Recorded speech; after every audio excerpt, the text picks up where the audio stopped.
देऊळगाव राजा जिल्हा बुलढाणा येथील चर्मकार समाजाचे लोकांच्या कब्जात असलेल्या ज्या वर्षानुवर्ष जमिनी होत्या, सदर जमिनी देऊळगाव राजाच्या नगर परिषदेचे मुख्याधिकारी अरुण मोडक यांनी कोणत्याही पद्धतीच्या त्यांच्या निवासाचा विचार न करता त्यांच्या जमिनीवर बुलडोजर फिरवलेले आहे।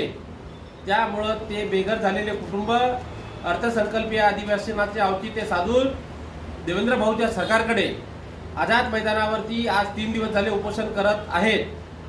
सदर उपोषणाची दखल घेऊन मी भाई जगदीश कुमार इंगळे, संस्थापक अध्यक्ष बिगर सातबारा शेतकरी संघटना, त्या निवेदनाची आणि उपोषणाची दखल घेऊन सदर मागण्याबाबत देवेंद्र फडणवीस साहेब मुख्यमंत्री असताना सर्वांसाठी घरे 2022चं धोरण करतात। एकीकडे केंद्र सरकार सांगते की देशामध्ये कोणी बेघर राहणार नाही, सर्वांसाठी शेती, सर्वांसाठी घरे हे धोरण जाहीर करतात, आणि दुसरीकडे अनुसूचित जातीपैकी चर्मकार बांधवांचे घर ते वर्षानुवर्ष तिथे राहत होते, त्यांच्यावरती बुलडोजर फिरून त्यांना बेदखल केल्या जाते। ही एक थोडीशी घटना फार गांभीर्यानं सरकारने घेतली पाहिजे।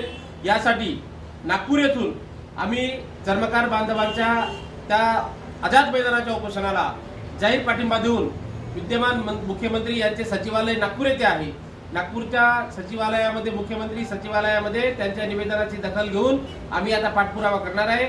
जर त्यांना तात्काळ ग्रामविकास मंत्र्यांनी किंवा ग्रामविकास विभागाच्या लोकांनी त्यांच्या मागण्याची दखल घेतली नाही तर पुन्हा मी भाई जगदीश कुमार इंगळे आझाद मैदानात जाऊन त्यांच्या प्रश्नावरती तोडगा काढण्यासाठी, त्यांना न्याय मिळवून देण्यासाठी मी संघटनात्मक पातळीवरती महामानव डॉक्टर बाबासाहेब आंबेडकरांची विचारधारा घेऊन त्यांचा जाहीर पाठिंबा व्यक्त करतो। जय भीम, जय संत रविदास।